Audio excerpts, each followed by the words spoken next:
તમને પરિચય આપું છું. મોગલ નામ તરગરા, મારું નામ દક્ષાબા છે. હું ગોહિલ દરબારના દીકરી છું. બારડમાં મારી સાસરી.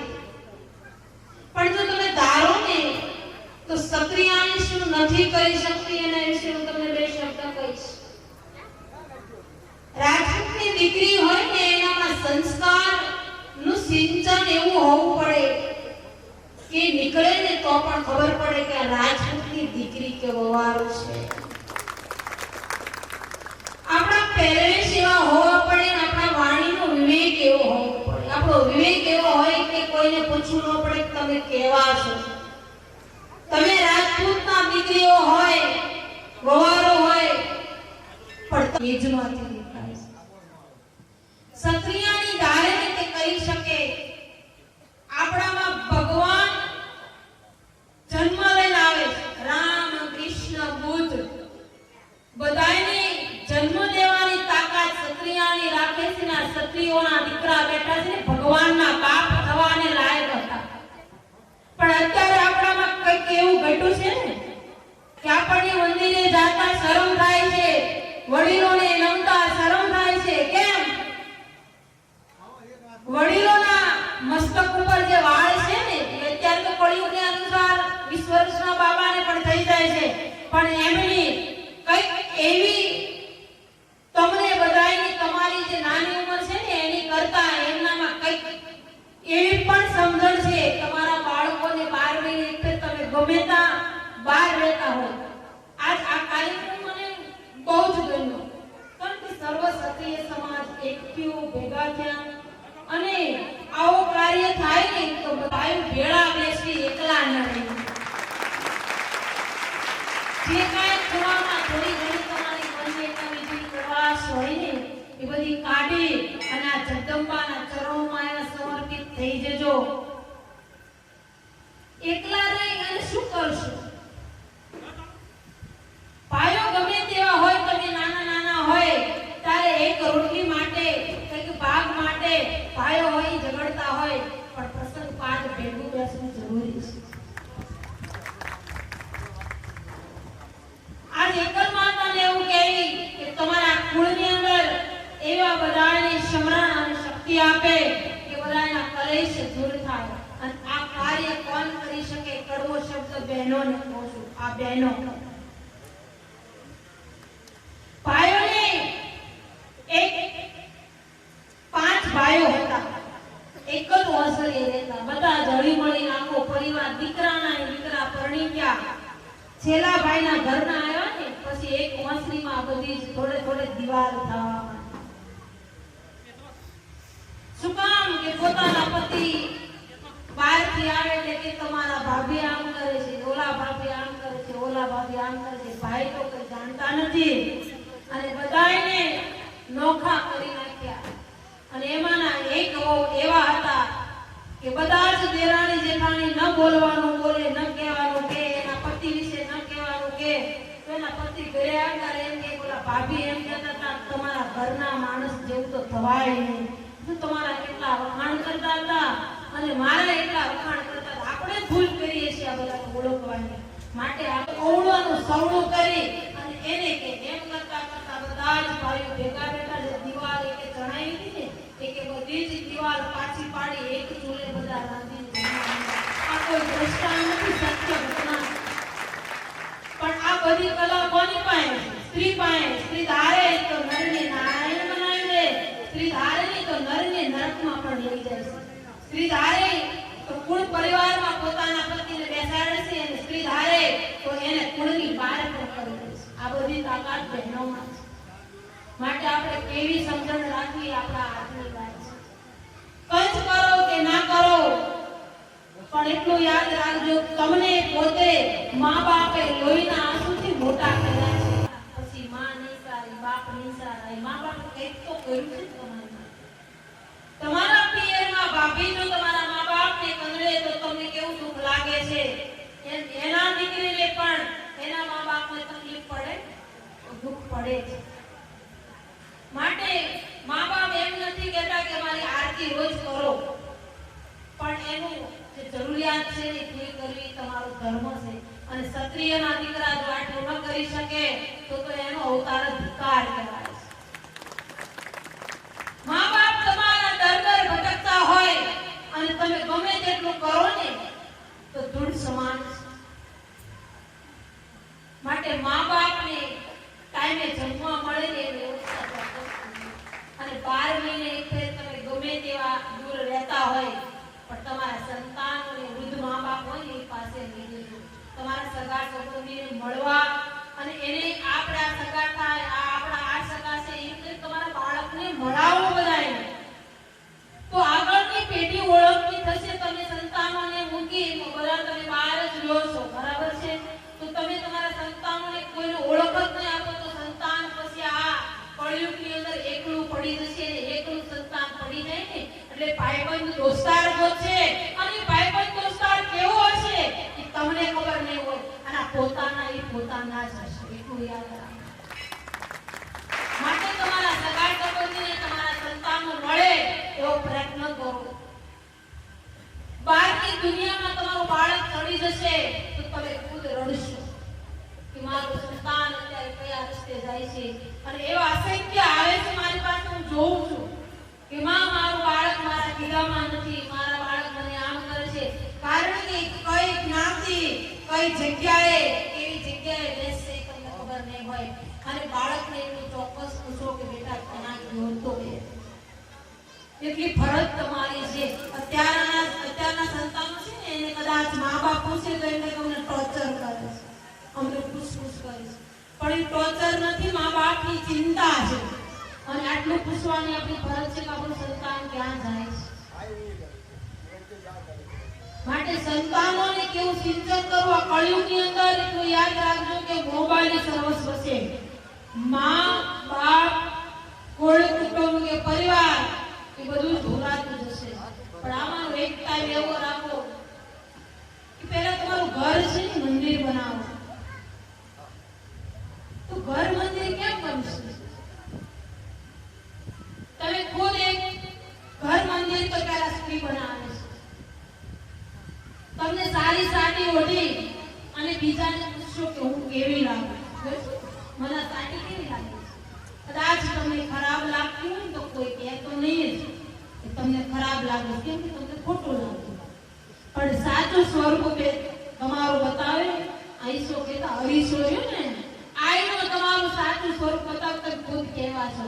તો તમે અત્યારે બહારની દુનિયામાં ગમે તેવા દેખાતા હોય, બાજુવાળાને ગમે તેવા દેખાતા હોય, પણ તમારો બધાનો અંદર આત્મા તો જાણે છે કે તમે શું છો. તમે પોતે કેવા છો એ અંદર આત્મા બેઠો એ પરમાત્મા બે જાણે છે. તો યાદ રાખો. બહાર ગમે તેવો દેખાવ કરી શકો પણ પરમાત્માની સાથે કોઈ રમત કરી શક્યું નથી, કરી શકશે. માટે ઘર મંદિર જો તમને ખુદને સજવું અને સારી સાડી પહેરવી ગમતી હોય તો ઘરની સફાઈ રાખો. તમારું ઘરની મંદિર હોય એકદમ ચોખ્ખું રાખો, સ્વસ્થ રાખો. એમાં ભગવાનને રહેવાનું મન થાય. અને આ મનુષ્ય અવતાર હરતી ફરતી મૂર્તિ છે ને એમાં એવા પણ કોઈ કલેશ ન ભરીને રાખો કે કોઈના પરિવારને ભેગા ન બેસવા દઈએ. તમારું પોતાનું હૃદય પવિત્ર હશે ને તો તમે ધર્મ કાર્ય કરી શકશો. અને જ્યારે બીજાનું દુઃખ જોઈ અને પોતાનું દુઃખ જેવું લાગે ને ત્યારે માનજો માં ભગવતી તમારા હૃદયમાં વાસ કરે. બહેનો એટલો નિયમ રાખવાનો કે ઘરે તમારા પુરુષ આવે ને તો એને દીવો કરવાનો ટાઈમ હોય કે ન હોય એવી ટેવ એક ચોક્કસ રાખો. ભાઈઓને પણ કહું છું કે ઘરનું જે મંદિર હોય ત્યાં નમન કરીને બહાર નીકળો અને પાછા વળો ને ત્યારે અહીંયા આવી નમન કરો કે જે તમારી આત્માને કુલદેવી કે જે તમારા ઈષ્ટદેવ માનતા હોય ને એ તમે બહારથી પાછા આવો ત્યાં સુધી જવાબદારી એની રહે. આ દુનિયાની અંદર આ વાહનમાં તમે ઘરે પાછા આવશો કે નહીં, કોઈનું 100 વર્ષનું આયુષ્ય છે કે નહીં નથી ખબર, પણ કાલ શું થવાનું છે પણ નથી ખબર. પરીક્ષિત રાજાને ખબર હતી કે મારો 7મા દિવસે તક્ષક નાગથી મૃત્યુ છે, પણ આપણને કોઈને કાંઈ ખબર નથી કાલે શું થવાનું છે. માટે રોજ મંદિર ન જઈ શકો તો કઈ નહીં, પણ તમારા ઘરના મંદિરમાં દીવો કરીને એક ઘરની અંદર બહાર નીકળો તો જય માતાજી બોલવા રાખો. અને ક્ષત્રિયોને એક મારું ખાસ નિવેદન છે કે રાજપૂતનો દીકરો હોય ને, તમને બધાને કદાચ મારો કડવો શબ્દ લાગે તો કઈ વાંધો નથી, પણ રાજપૂતના દીકરાના કપાળની અંદર તિલક હોવું જરૂરી છે. આપણે કોઈ મુસ્લિમ વર્ગ નથી, આપણે ક્ષત્રિય છે. ક્ષત્રિયના દીકરાને તિલક હોવું જરૂરી છે. એ તિલક શા માટે હોવું પડે એનો જવાબ આપું છું તમને. તિલક છે એ તમારી ભ્રુકુટીની અંદર એ ભગવાનનો નિવાસ છે. તિલકની અંદર ઓહરા ઉત્પન્ન થાય છે. એ ઓહરા તમારું મન બુદ્ધિનું, પણ તમારી બુદ્ધિ છે ને એ જ્યાં ત્યાં ભટકે નહીં. તમે જ્યાં જાઓ ત્યાં તમને માન મળે. યાદ રાખજો, કાલથી એક પ્રયોગ કરી જોજો જે તમને કોઈ જય માતાજી ન કરતો હોય અને 5-25 દિવસ તમારા કપાળની અંદર તિલક જોવે ની સામે થી જો જય માતાજી બોલે તો માનો મોગલધામ તરગરાથી આવ્યો એ માનો મંત્ર હતો. માટે તિલક કરવું આપણા ક્ષત્રિયના દીકરાનો ધર્મ છે. એક તમે રોજ મંદિરની અંદર દીવા કરો છો, ખબર છે? દીવો એ માટે કરવામાં આવે છે કે માની શક્તિનું એક પ્રતિબિંબ છે. પણ એ વાત સત્ય છે, પણ દીવો છે એક શિવ પણ છે. કોઈ દિવસ એમાં દર્શન કર્યા શાંતિથી, વાટ એકદમ દિવાળી પકડી થયો ન થયો, મસ્તક નમાયું ન નમાયું તરત કામ. શાંતિથી દીવાને નિહાળો. અંદર એક કાળા કલરની ટપકી થશે, એની ઉપર કેસરી થશે, પછી બ્લેક કલર થશે, એની ઉપર પાછી વ્હાઈટ શેડ હશે અને એની ઉપર પાછી કેસરી કલરનું એક આમ ધુમાડા નીકળતું હોય. દીવો કર્યા પછી જે ભગવાન જે ભગવતીને જે જગદંબાને માનતા હોય એનું શાંતિથી સ્મરણ કરો. અને આની માટે એક આપણે બાના કેટલા બતાવેલા છે કે માં અમારે બધું કરવું પણ ટાઈમ નથી. અને એનો એ જ નથી, તમે ખુદ છો. આ તમારું પોતાનું બેલેન્સ છે. દાન કરવું હોય ને તો સ્ત્રી હોય એને પોતાના પતિ પાસે પૈસા માંગવા પડે કે મારા મંદિરે આપવા છે. પણ દીવો કરી 15 મિનિટ મંદિરની સામે બેસવું હોય તો કોઈને પૂછવું ના પડે. માટે એક નિયમ ચોક્કસ લેજો કે જેટલા ભગવાનની નજીક થાવ ને પછી તમને જીવન જીવવાની બહુ ક્ષત્રિયાણીના લક્ષણ નથી. સાંભળો, ક્ષત્રિયાણી છે ને એ પુરુષ ગમે તે હોય, પર પુરુષ હોય કે ગમે તે હોય, એવું એકાંતનું જીવન છે. બધાને આરે હળી મળી લ્યો પણ મર્યાદા ન ચૂકી જાઓ. ઘણી જગ્યાએ આપણે મેરેજમાં ભેગા થયો તો આપણે ખુદને ખબર નથી હોતી કે આપણે કોણ છીએ. હું જોતી હોઉં બધે જાઉં ને તો બેનો એટલા બધા વાતમાં તો મશગુલ થઈ ગયા હોય પણ કયો શબ્દ બોલે એની ભાન નથી હોતી. અને આ કડીના જે વડીલો છે ને એ થોડુંક પદ્ધતિ કરો, કારણ કે અત્યારે સાસુ તો કોઈને ગમતા નથી. સ્ત્રી ત્યાગની મૂર્તિ કહેવામાં આવે છે. સ્ત્રીને બધો ત્યાગ કરવાનો હોય, પોતાનું નહીં. પોતાના પતિના ઘરે હોય તો મા બાપને પૂછીને પછી જીવવું અને મા બાપના જેવા સંસ્કાર છે એ લઈ અને પછી સાસરે જાઓ. સાસુ સસરા અને પતિ પોતાનો પરિવાર કરીને એને રહેવાનું. પછી સંતાનને સારા સિંચન લઈ મોટા કરવા, ભણાવવા, ગણાવવા અને થોડાકમાંથી થોડુંક રળી. નારી છે 2 પ્રકારની હોય છે, લક્ષણા અને કુલક્ષણા. આમાં કોણ કેવા છે એ નક્કી તમે પોતે કરી લેજો. લક્ષણા નારી હોય કે પતિ થોડું રડે ને તો એ આનંદ કરે અને એમાંથી પણ વધારવાનો પ્રયત્ન કરે, કોઈનું જોઈ ન જીવે, પોતાના ઘરની પરિસ્થિતિ પ્રમાણે જીવે. એ લક્ષણા સ્ત્રી કહેવામાં આવે છે. અને જે સ્ત્રીને ગમે તેટલું દ્યો તો કોઈ દિવસ સંતોષ ન હોય. આને આ ને મારે નથી, આને આવી સાડી પહેરી મને ન મળી, આને આ છે આને નથી, એ માટે રોજ કલેશ કરવો. એ ભગવાન વિષ્ણુ કહે છે કે પુરુષ એમ કે આની કરતા તો હું કે જંગલમાં વયો જાઉં. કારણ કે આ સ્ત્રીથી ત્રાસી જાય છે. પોતાનો પતિ ગમે તે હોય પણ નારીનું સતીત્વ હોય ને તો ગમે તેવો રાક્ષસ આવ્યો હોય તો સ્ત્રી પોતાના સતીત્વથી પોતાના પતિને બચાવી લે છે. આ સ્ત્રીમાં તાકાત છે. એટલે આપણે લક્ષણા સ્ત્રી થઈને રહેવું. પર પરિવારમાં આનંદથી જીવવું છે. કદાચ તમારી એવી તાકાત નથી કે બીજાને થોડું પગાર આટલી જમીનમાંથી આવે છે તો તમારે થોડું છે તો થોડામાં જીવો.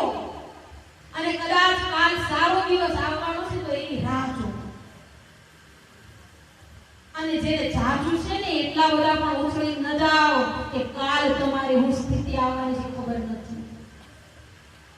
કાલની કોઈને ખબર નથી, પણ દુઃખ હોય તો કાલ સુખનો દિવસ ઉગશે એની રાહ જુઓ, અને સુખ હોય તો ભગવાન કાયમ મારા ઘરે આનંદ આપે એમાં એક નિર્મળ થઈને જીવન છે. બહેનોને એક ખાસ વિનંતી કે પોતાના સાસુ સસરાને, પોતાના મા-બાપ હોય એટલું તો તમે રાખો ને તો જ તમારા અને તમે શીખડાવો છો. હવે બીજું નવું નથી. તમારા સંતાનને તમે જેવું શીખડાવો છો, તમે જેવું પાત્ર ભજવો છો એવું જ તમારા સંતાનો ભજવવાના છે. માટે સંતાનોને વૃદ્ધ મા-બાપ હોય એની પાસે લઈ જાઓ, સારા આશીર્વાદ દેવડાવો. એની એક આંતરમાંથી અવાજ આવશે કે મારા દીકરા તારું ભલું થાય, એટલે આ એકલમાં જેટલા આશીર્વાદ તમારા મા-બાપના મળી જશે. અને એક ભાઈ અને બહેનનું નકરું કેવું જરૂરી નથી. હું એક રાજપૂતની દીકરી છું ને, રાજપૂતની દીકરીનો ગૌરવ ધરાવું છું કે મેં માનો ભેખ પહેર્યો છે પણ મારી જાતિનો ત્યાગ નથી કર્યો. હું રાજપૂતની દીકરી છું. તો ભાઈઓને એટલું જ કેવું છે કે ક્ષત્રિયના દીકરા હોય ને એ બીજા સિક્કા પાડવાની કાંઈ જરૂર નથી, પણ હાલા જતા હોય તો ખબર પડી પડે કે રાજપૂતનો દીકરો છે ને કોઈને કહેવું ન પડે તું કોણ છો. અને એની માટે કોઈની હારે બાજવાની જરૂર નથી કે કોઈની હારે જેમ તેમ બોલવાની જરૂર નથી. એની માટે તમારી નજર અને તમારો પગ એક કાબુમાં પડે તો તમે અસલ રાજપૂતના દીકરા છો. ન ખાવાના પદાર્થ ન ખાઓ અને ન પીવાનું ન પીવો ને તો રાજપૂતનો દીકરો પગ મૂકતા ધરતી હલવા માંડે. ક્ષત્રિયના દીકરાના લોહીની અંદરમાં ભવાનીનો વાસ છે.